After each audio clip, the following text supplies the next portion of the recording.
Trung Dung xin trân trọng kính chào cô chú anh chị và các bạn.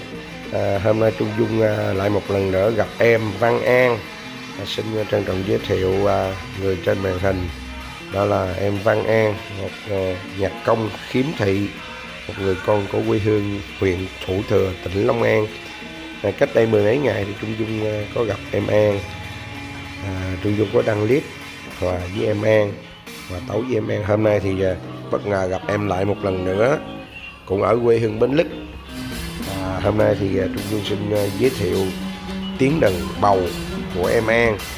Hôm trước thì em An đàn guitar, và hôm nay em An sẽ đàn bầu, mà đàn bầu trên cây đàn organ, tức là chọn âm sắc đàn bầu trên cây đàn organ.